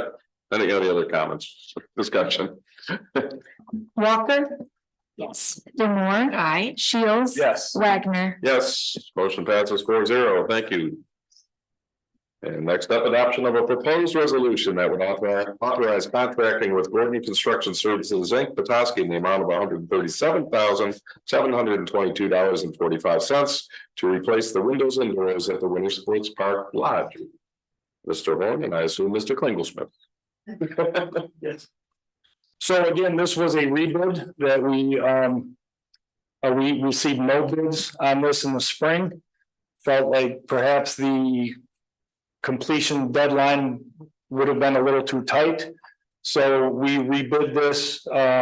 We didn't really make any modifications to the actual bid, but we bid it in the fall.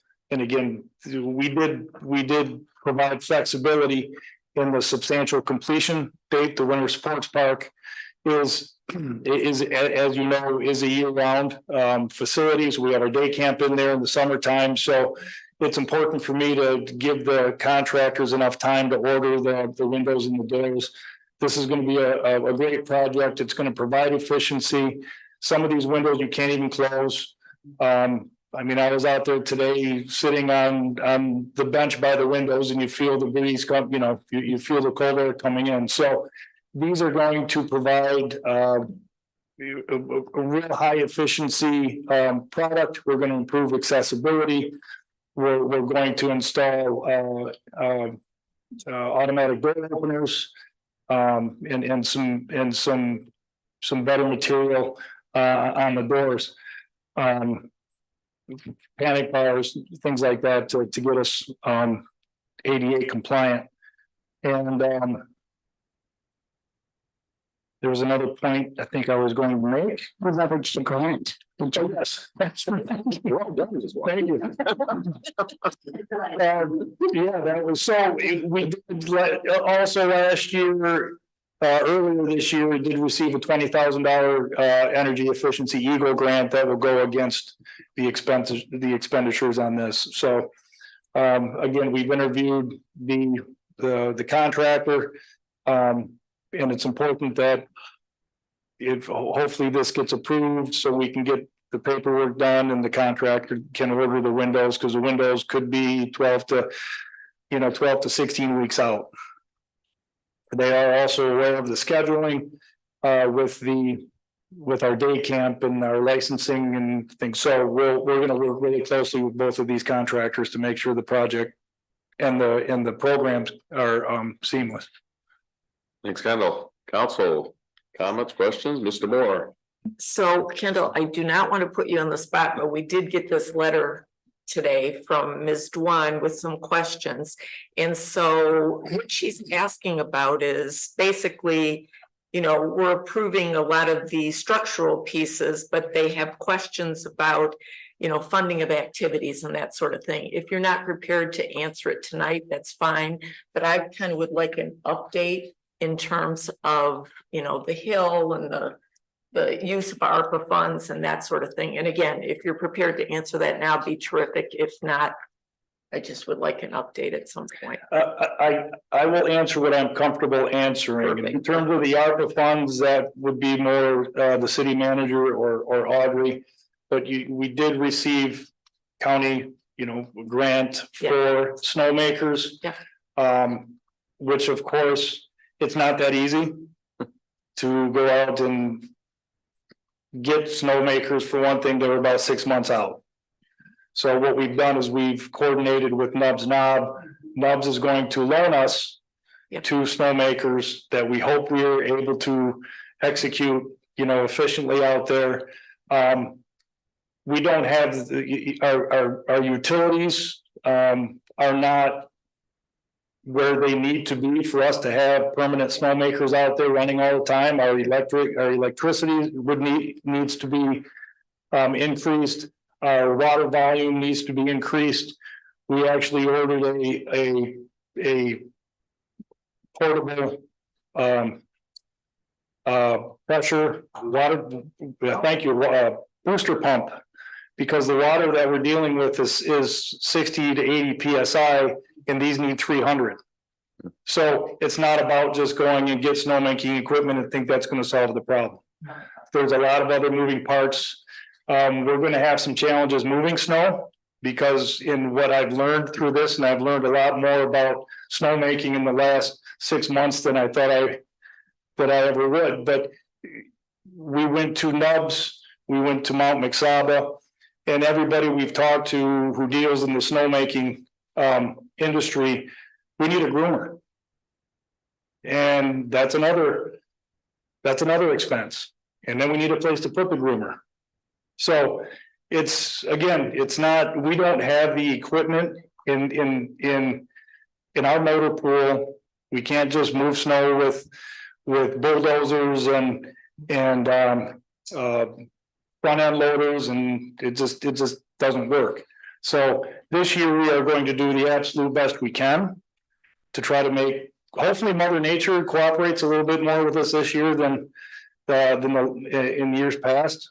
I mean, we can't make ice when it's 50, we can't make snow when it's, so we've talked to some other contractors who have bobcats on skids, skid steers that it's gonna be very labor intensive this year, staff intensive this year, because we're gonna constantly have to move these so the snow doesn't pile. So there's a lot of things that we've learned, to make this an efficient process. This year, we're doing the best we can. But there's certainly a lot more steps we need to take in order for this to be an efficient operation at the end of the day. Is it fair to say that we're moving forward with intentionality of trying to get the tow rope there, trying to improve those facilities for people to be able to enjoy? Well, I don't know if the tow rope is part of this conversation, but what we want to do is be able to provide the people who come and use the facility a quality skating rink, a quality sledding hill, and the ability to not be so reliant on Mother Nature. Now, it was my understanding, maybe others can correct me, but that the tow rope was part of the conversation when we were. I didn't understand that. Okay. Yeah, that's a little bit of a bigger conversation. I think Okay.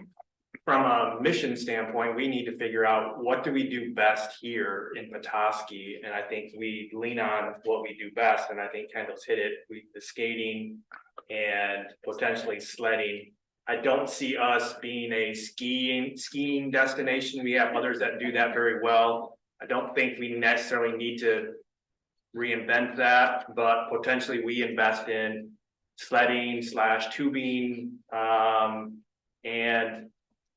kind of, again, build on our strengths and not try to duplicate what others already have done in our area potentially, but that's a conversation I think that we need to have as a body, and you guys provide us that feedback. The only initial ignorant pushback I would give, because this is not my wheelhouse, is that, once again, affordability for people at the existing ski hills can be a challenge. And that was one of the benefits of the tow rope and the little hill at the winter sports park. So again, that would be part of the dialogue, and sorry to get adrift, but we did have that's okay. this letter this evening. Thank you, Mr. Shields. Thank you, Mayor. And yes, I also want to emphasize that, because I've heard it from constituents.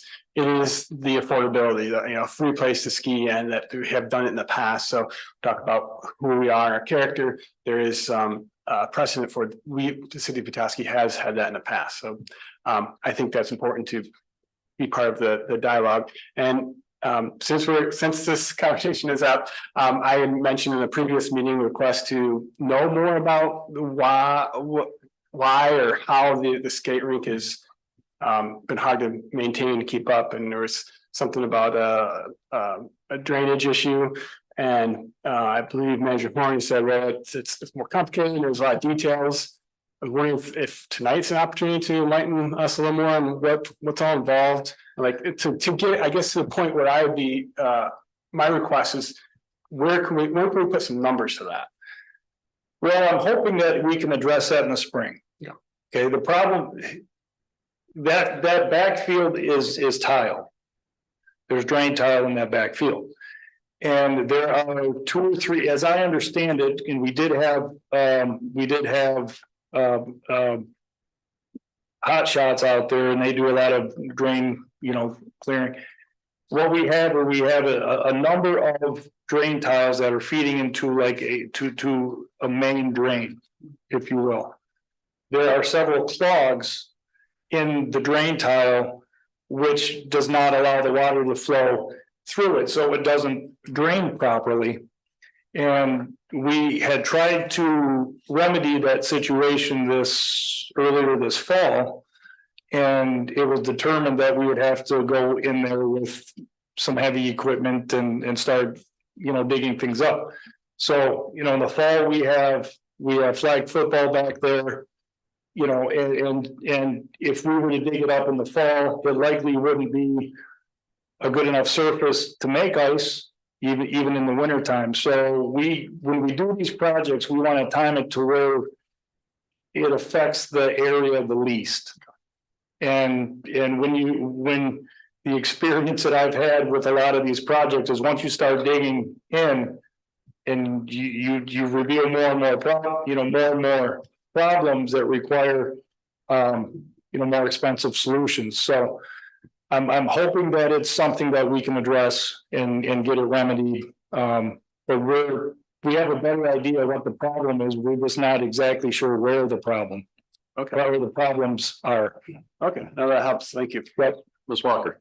Thank you, Mayor. I did want to also remind council and the general public that Parks and Rec does provide in January and February really inexpensive ski lessons at Nubs Knob. They have partnered with Nubs Knob, and so you can, as an adult or as a child, you can go, and it's at a reduced rate from what the normal ticket would be, and it's a really great program. I know that adults and children very much enjoyed it over the years. So that is definitely, I would think it would be kind of almost a second best to us having a really fancy and very costly ski hill at the winter sports park.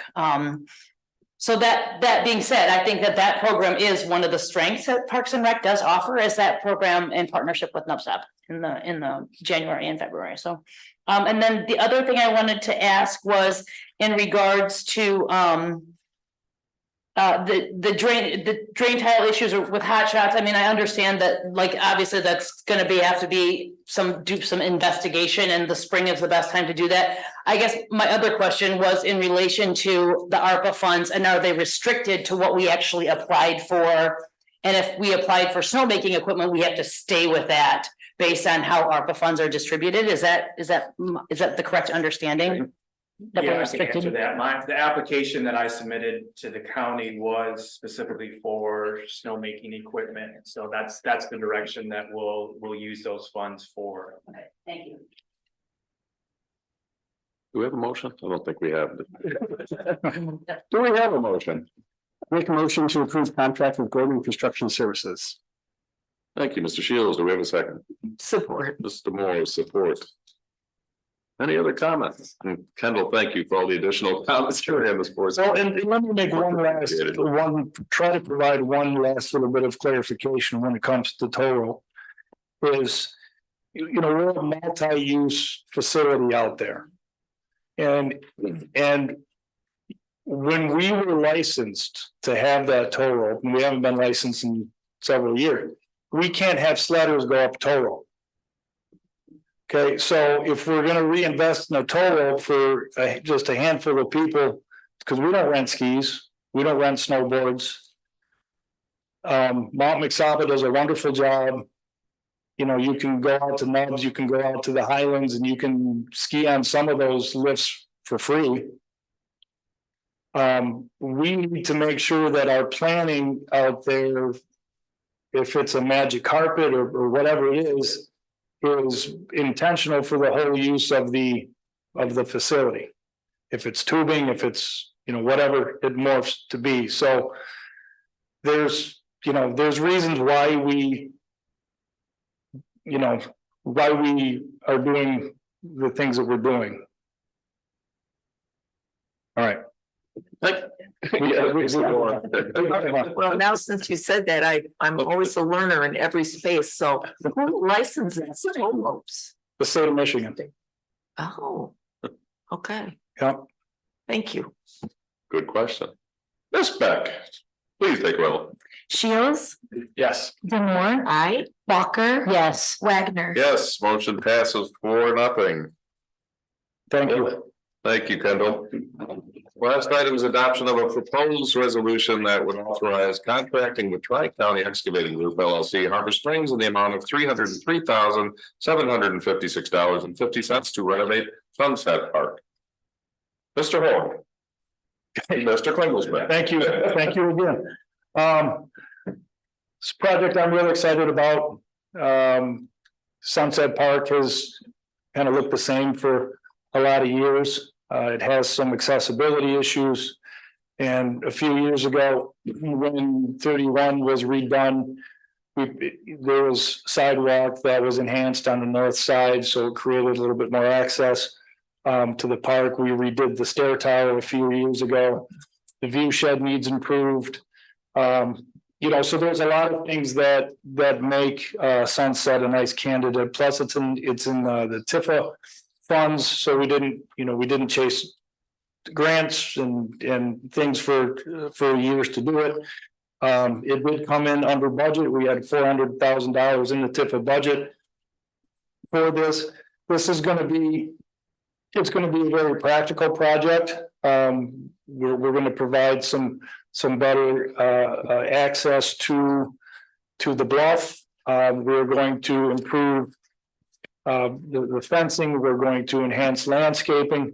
In fact, you're not even in a couple of seasons, you shouldn't even see the fence because we're planting plants that are going to actually take the fence over. So instead of looking at a fence on the bluff, you're going to be looking at a landscape hedge and still have the security of the fence. So I'm excited about this project. And again, the sooner that we can get the paperwork done for the contractor who we did interview, we talked through the scope of the project. We had several bidders, which I was very happy to see. And, the bids were relatively competitive. And so I would ask for your support to redevelop Sunset Park. Council, Mr. Moore. I'm just curious, like when they're gonna do this and if the park will be out of service for part of the season or what that looks like. Now, we're really hoping that as soon as we get the frost laws lifted, which tends to be Aprilish, we're gonna get in there. I don't think this isn't a very complicated project. We've worked with Tri-County. They did the Solanas Mission Beach project most recently for me. They've done quite a bit of street projects here in town. So I think they're going to be able to get in, and we would like to have this done. I can't remember what the substantial completion date, but I think it's early summer. Thank you. Ms. Walker. I'm sorry, excuse me. Thank you, Mayor. Could you tell me why you would have to wait for frost laws since these are all class 1 roads? Is it because the excavator will be hauling heavy materials like aggregate or something from class B or class C roads? Well, we have to get the heavy equipment there. Oh, and you can't mobilize from location to, because you're right on a highway. I'm sorry, I just didn't understand why you would have to wait for frost laws. Well, typically maybe I'm wrong. I guess I was always under the understanding that we don't move heavy equipment when we bulldozers and excavators. We'll try on the excavating, their locations on West Conway, so it's all class A roads between the. Sorry.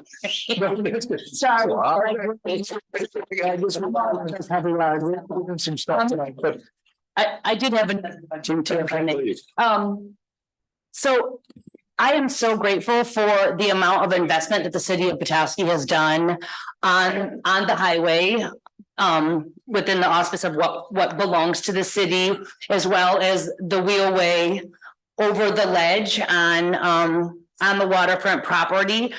in particular. When I was going and scoping out the location of Sunset Park this weekend, I couldn't help but notice what is now feeling a lot like blight to the north of us. So where you're starting with like the old Rosenthal Motors piece of land, so much pavement between there. And I believe Kilwins owns all of those commercial buildings now. So I guess my inquiry, because this is where my brain kind of goes, I see all of this beautiful public investment on behalf of the city and the state of Michigan in creating beauty and access for people and really highlighting our shorelines. And then I see a lot of commercial blight. So my concern is more about like, where is the match of investment? And I would be hopeful that Kilwins as a commercial entity would consider what the city is leveraging in terms of investment and addressing what is really a very large multiple parcels that they own now. The Cortez Flynn building is being resumed and being owned by Kilwins. The Bob-Ann has also a Kilwins building. And so there have been businesses that have been displaced with some kind of amorphous expansion. And I guess I was curious about how we would go about inquiring that or showing, hey, look at the public displaying really good will and lots of public investment, and how could those property owners complement the amount of public investment that has happened. Good point. My comment is, we, at the last meeting, Ms. Walker brought up diversity, equity, inclusion and something, and not having anything in our documents, and I looked at it a bit, and I know Shane is looking at it. They have something there, but one of the things that I want to state, that things that aren't stated in writing on our website or whatever are happening all the time. And every time Kendall talks about our parks, accessibility is the first thing he talks about. And making sure people are differently abled can get at picnic tables and so on. So I really appreciate that. And I don't think there's been an exception. So with that, do we have a motion? I'll be happy to make a motion there. To consider the award Tri-County Excavating of Harbor Springs in the amount of $303,756.50 for renovation of Sunset Park. We have a motion from Ms. Walker. Support. Second from DeMore. Other discussion? Ms. Beck. Walker, yes. DeMore, Aye. Shields, Yes. Wagner. Yes. Motion passes 4-0. Thank you again, Kendall, for all that great work. And thank you all, appreciate it. Thank you. With that, we have city council comments. Let's start at this end with DeMore. Well, I want to echo Mr. Horn's congratulations on the Downtown Beautification Award, but I did want to just take a moment to talk about Val Meyerson and this Athena Leadership Award. Just for the record, the criteria are the following: that you have achieved the highest level of professional excellence, you contribute your time and energy to improve the quality of life for others and community, and actively assist others, particularly women, in realizing their full leadership potential. And I just want to say, I think Ms. Meyerson absolutely models all of that and was most deserving of this recognition. Thank you. Thank you. Eric, thank you, Mr. Wagner. As I was reflecting this past year, and I was out there in community noticing the Salvation Army barriers in our community, thinking about the various commissioners who have been serving and volunteering in the numerous ways that people are volunteering in our community. And when you think about our community is very generous and cooperative. And also thinking about what it took to break ground at the Rossa Lumber Square project this year. Many events that occur throughout the year. And it reminded me that true self-interest is mutual interest. So thus I want to encourage everyone as they think about how to live their best lives in 2024 to keep considering how interconnected and interdependent we all are. You are impacted by the community and you can impact this community. So your smile, your behavior is contagious. Thank you, Mr. Shields. Ms. Walker. That's really nice, Derek. We are all interconnected. I like that. I had the privilege of attending Eagle's climate listening session. It was last Tuesday at North Central Michigan College. There was about 40 to 50 residents that had turned out for the climate listening sessions to make sure that people's issues were being heard in regards to climate and the Michigan Healthy Climate Plan. And I was very proud to not only represent Emmett County Recycling and the things that we are doing and providing our businesses and residents to mitigate climate change on a daily basis by recycling and composting, but as well as the pride I feel for our city and our renewable energy goals and making headway into that with our new partnership with Solar America. So that was very exciting to talk about in regards to Michigan has a very concrete goals to cleaning the energy grid. And I feel like Petoskey is one step ahead and is serving as a model for the state of Michigan. So I was very proud of our residents that turned out and took the time in the evening to really give their input about how climate change is affecting them and their communities and what Michigan is doing about it to be proactive to really address that and the grants and monies that will be available for that too as well. So very exciting. Thank you, Ms. Walker. My wrap-up comments. One is that this past week, I guess it was, I had a couple of people who were upset with me, upset with the city. And I feel terrible about this. You know, why am I doing this? But then I realized they're less than 1%. And people have the right to complain and be unhappy. It was a parking issue, it was a number of things. And I got over it. And then tonight I'm thinking it's the first time I've heard a gavel in this place. I'm sorry I had to use it. I feel bad about it, but it's the first time in 4 years. So I do feel good about that. It's an exception. We have a wonderful place. The celebration was incredible this year again. And I sat there with tears, near tears, every time they talked about somebody in our community. And I've shared that story with people who live in other communities. None of them ever heard of a celebration like we have, of goodness like we have in Petoskey. It's really exceptional, and the people are exceptional. And so I thank all of you for the year, for our city staff, for all you do. Thank you for being here. We got one city staff member. Well, someone else who hung in with us? Well, two, I mean, yeah, we did it too. One who didn't have to be here. And all of us, we appreciate everybody being here to participate in the city.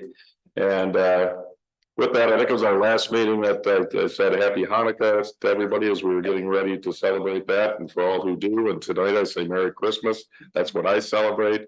I wish everybody a happy, safe holiday and look forward to a great 2024. With that,